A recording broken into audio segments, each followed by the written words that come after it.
Problem से solution तक, astro तक, नो योर फेट। नमस्कार दर्शकों, एस्ट्रो तक के सभी दर्शकों का हार्दिक स्वागत है।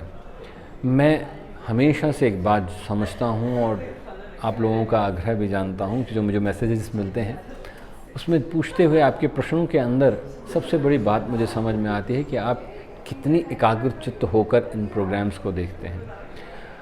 मुझसे पूछा गया है पिछले किसी दिनों में कि एक प्रश्न कि क्या शिव की उपासना प्रातः करनी चाहिए या सायंकाल में करनी चाहिए, और श्रावण मास में कौन सी पूजा सबसे उत्तम है।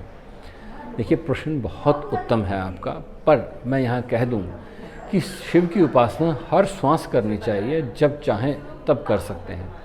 पर अगर विशेषतः आप अपने समय के आधार पर उसकी महत्ता को लेकर, क्योंकि कई इस भागदौड़ की ज़िंदगी में ये प्रश्न जहाँ से निकल कर आ रहा है, मैं समझ रहा हूँ कि ऑफिस जाने की जल्दी में हम सुबह समय नहीं निकाल पाते, तो हम ये सोचते हैं कि शाम को कर सकते हैं। हाँ, आप प्रदोष समय में कर सकते हैं, बिल्कुल कर सकते हैं, कोई ऐसी दिक्कत नहीं है। आप सायंकाल में पूजन कर सकते हैं, और सबसे उत्तम होगा कि इस सावन के महीने में ख़ास तौर पर आप सायंकाल में गाय के घी का दीपक शिव को अर्पित करें, तो निश्चित तौर पर लाभ मिलेगा ही मिलेगा। अब ख़ास तौर पे समय की महत्ता को समझते हुए मैं एक बात ये कह दूं कि खाली शिव की अर्चना के लिए आपको अगर समयबद्ध होना पड़ रहा है तो ये छोटी सी एक त्रुटि है। मैं इसको सुधार देता हूँ।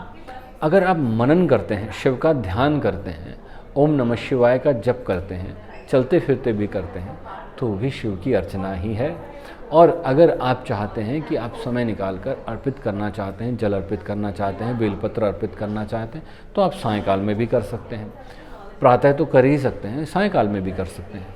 पर विशेषतः एक बात ध्यान रखिए, जल अर्पित करते वक्त शिव की अर्चना में सबसे विशेष बात जो मैं आपको बता दूं, लोटा कभी उल्टा मत करिए। लोग अक्सर एक बात करते हैं, मैंने जल देते हुए देखा है और आप भी देखते होंगे, ऐसे लिया और ये पलट दिया। नहीं, आप शिव ध्यान करते हुए, ओम नमः शिवाय का जप करते हुए, दोनों हाथ लगाते हुए इस तरह से धारा बनाइए कि वह निरंतर धारा गिरती रहे। ध्यान रखिए, आप जीवन में निरंतर चीज़ें चाहते हैं, निरंतर आशीर्वाद चाहते हैं, निरंतर समृद्धि चाहते हैं, धन की वर्षा चाहते हैं, प्रेम चाहते हैं, तो आप भी निरंतर धारा डालिए। जितना जल है उतनी ही देर जलेगी जलधारा। पर हमारे पास समय का अभाव है, इसलिए हम क्या करते हैं, उड़ेल देते हैं। तो ध्यान रखिए, उतना ही आप पर उड़ेल दिया जाएगा, और उसके बाद आप समझदार हैं मेरा इशारा क्या है। तो इसलिए ऐसा मत करिए कि आप जो पूजन व्यवस्था है उसमें जो त्रुटियां कर रहे हैं उनको सुधार लीजिए। अब कई लोग मुझसे ये पूछते हैं कि क्या तांबे के लोटे से जल दे सकते हैं? बिल्कुल दे सकते हैं, कोई मनाही नहीं है, पर दूध मत डालिएगा क्योंकि वह विष बन जाता है। अब कई लोगों का यहाँ एक और प्रश्न मुझसे आता है कि बेलपत्र चढ़ाने की विधि क्या है। अब बेलपत्र चढ़ाने की विधि आपको बिल्कुल साधारण है कि आप बेलपत्र को गंगा जल से धोइए, और जो चिकना हिस्सा है, जो ऐसे आप देख रहे हैं 3 पत्ते जो दिखाई दे रहे हैं, उनको ऐसे उल्टा कर कर आपने शिवलिंग पर रखना है। ये एक साधारण सा और सरल सा उपाय है।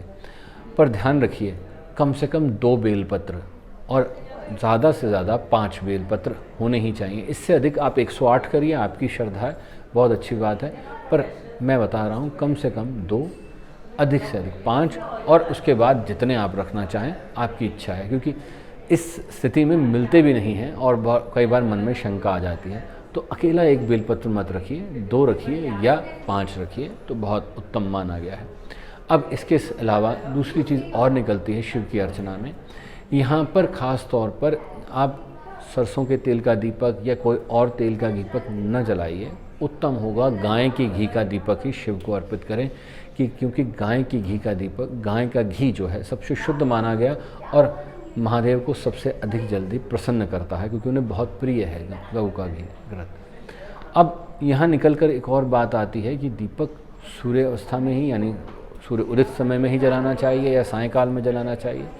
देखिए, सायंकाल में जलाए हुए दीपक का महत्व अधिक इसलिए हो जाता है कि सूर्य अस्त हो चुके हैं, अंधकार है, आपने मंदिर में उजाला करने की दृष्टि से भी दीपक जलाया है और उसकी महत्ता और बढ़ जाती है। तो आप सायंकाल में दीपक जलाएं, ये बहुत उत्तम होगा।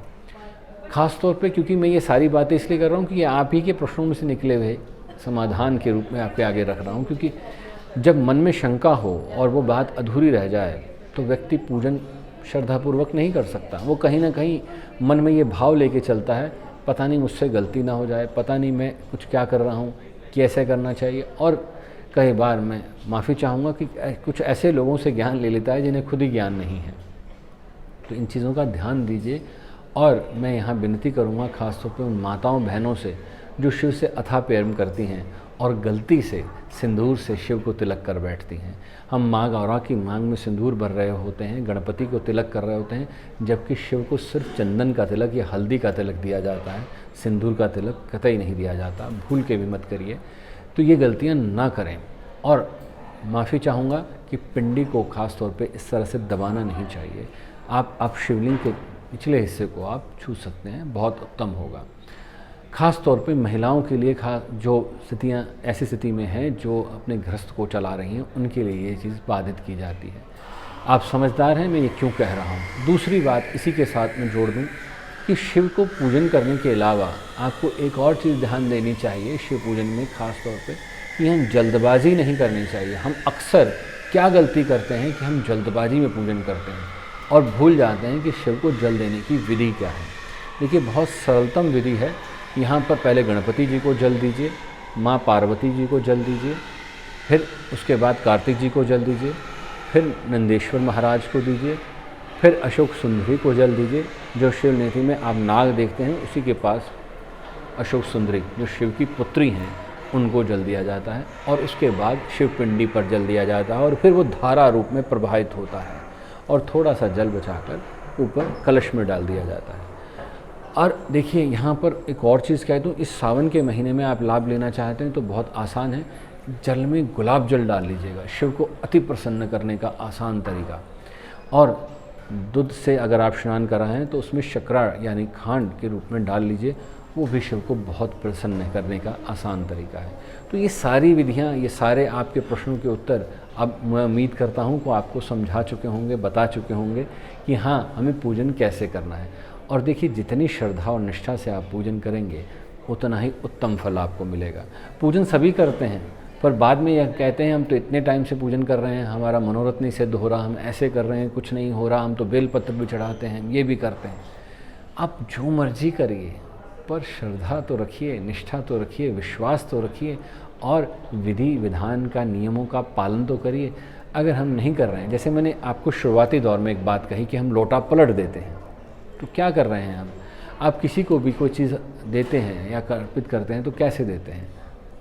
अगर आप उसके आगे फेंक देते हैं तो क्या आप समझते हैं कि आपके लिए वो बहुत शुभकामी होगा या वो आपके धन्यवादी होगा? वो यही सोचेगा कि मेरा तो इसने आदर ही नहीं किया। तो आदर के भाव के साथ अगर आप अर्पित कर रहे हैं तो धारा स्वरूप करिए, निश्चित तौर पर उससे आपको लाभ मिलेगा। इन्हीं सारी बातों के साथ अपनी वाणी को विराम देते हुए धन्यवाद और बहुत बहुत शुभकामनाएं। एस्ट्रो तक ऐप पर आपको मिलेगा भविष्य से जुड़े हर सवाल का जवाब। डाउनलोड कीजिए एस्ट्रो तक ऐप और चुटकी में जुड़िए इंडिया के बेस्ट एस्ट्रोलॉजर से।